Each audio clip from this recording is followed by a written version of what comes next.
Hi there, Richard the Coughlin 666. How are you? I'm fine, thank you. As an atheist, what things keep you going in life? What gives you hope? I find it in many forms, like we all do, and I wanted to talk about an example of where I find a certain place in the world where I find hope. It's in a story about a woman who you may have heard of. It's an incredible story of a woman from Venezuela called, I apologise if I pronounce this incorrectly, Jacqueline Sabarido. She came to America, learnt to speak English. This is a picture of her.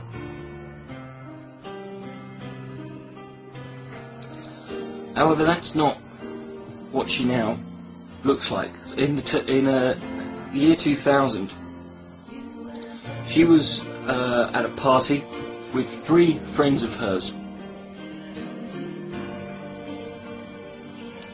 and they decided to leave early. On the way home, they were hit by a drunk driver. 2 of her friends were killed instantly. The other one died later on. They were kind of fortunate in a way that as the accident happened, 2 paramedics were driving past. Jacqueline herself was in the front seat, and as the car had been hit, the front had kind of crushed it and had trapped her in the seat. She couldn't get out. She was stuck, and all of a sudden the car ignited on fire, and it set Jacqueline on fire too. She was burned rather severely, over 60% of her body. This is a picture of what Jacqueline looked like several weeks later.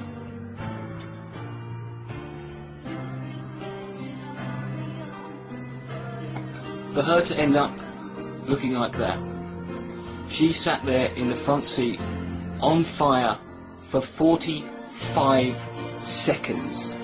Try sitting down in silence for 45 seconds and imagining what that must feel like. She lost, as you can probably see from that picture, she lost her hair, her ears were burnt off, her lips were burnt off, her eyelids were burnt off, her nose was burnt off. They had to amputate all of her fingers. Jacqueline is still alive today. I'm going to put a link to her website. It's just, it's an incredible story. This is what makes us a great species and a great animal. Jacqueline is a Christian. This is one of these situations where I look at it and I think, this is where I think maybe religion served a good purpose. Because when, last year, it was literally a year ago, the gentleman in question who was responsible for her now looking like this was released from prison. He had 7 years in prison, and Jacqueline forgave him. I couldn't do that. A lot of me wishes I could. I look at this woman and I look at what she's now doing, and she's still going today. She's trying to raise money she's still trying to raise money to help reconstruct her. What right do I have to ever complain about any damn thing? This is why I don't complain about my mole on my face. Next time you're complaining about, you've put on a bit of weight, or my ears are a bit too big, or my teeth are wonky, or my skin's freckly, I want you to look at this picture one more time.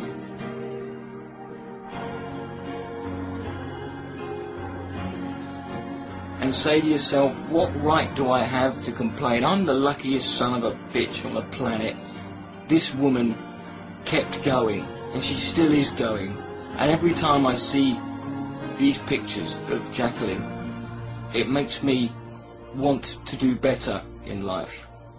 Because if she can get through that, then there's no reason why I can't and get through what I have to go through, which compared to what she's been through is nothing. And that is something that gives me hope. Richard D. Coughlin, 666. Good night. May God bless.